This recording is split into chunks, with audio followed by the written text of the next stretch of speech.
They were known among the divine as the tethered. The first was called Vara, the seer of threads. She could see every lie before it was spoken, but each truth she spoke cost her a fragment of her sight. The second Kael was a silent warrior.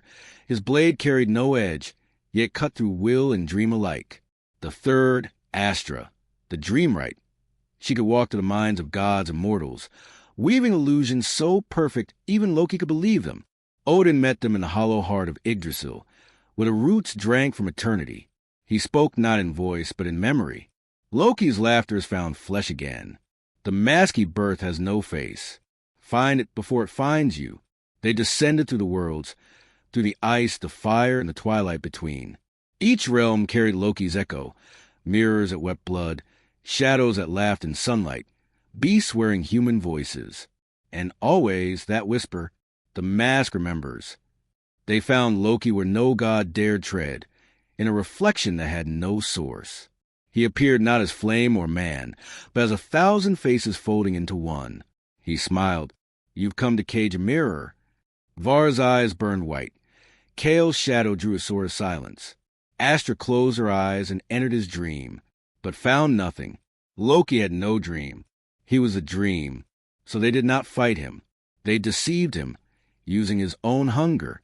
Astra whispered into his mind, there is one mask greater than yours. The masked gods will pretend they are not afraid.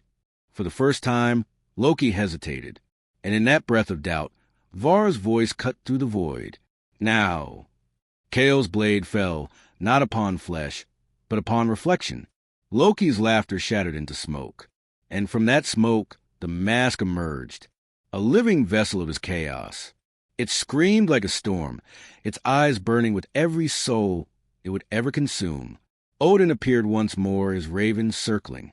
He commanded the three, seal it, hide it where the gods cannot see, and the mortals will not believe. They obeyed, binding the mask with threads of truth, silence, and dream. When they were done, Odin spoke his last decree. Let no one wear it, for whoever wears the mask will no longer be one, but all. Centuries passed. The gods fell into myth. The world forgot the language of its own creation, but belief never truly dies.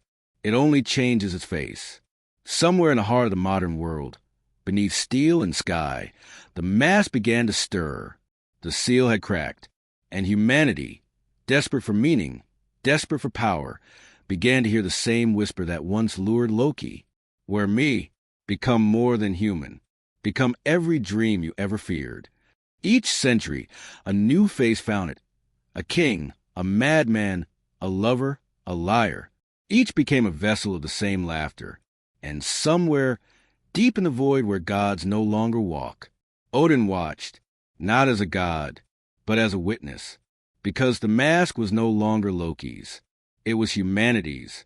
And now, every soul that hides behind a smile, every truth that bleeds beneath a lie, every secret identity we wear to survive, feeds the same ancient fire. They say the mask still exists, not as an artifact, but as a reflection. You'll find it whenever you look into glass and see a stranger looking back, smiling too wide. The gods called it curse, but perhaps it was a lesson. The mask does not hide who you are. It shows you who you were before you forgot. And when the time comes, when the last lie is spoken and the last god remembered, the laughter will return. But this time, it will not belong to Loki. It will belong to us all.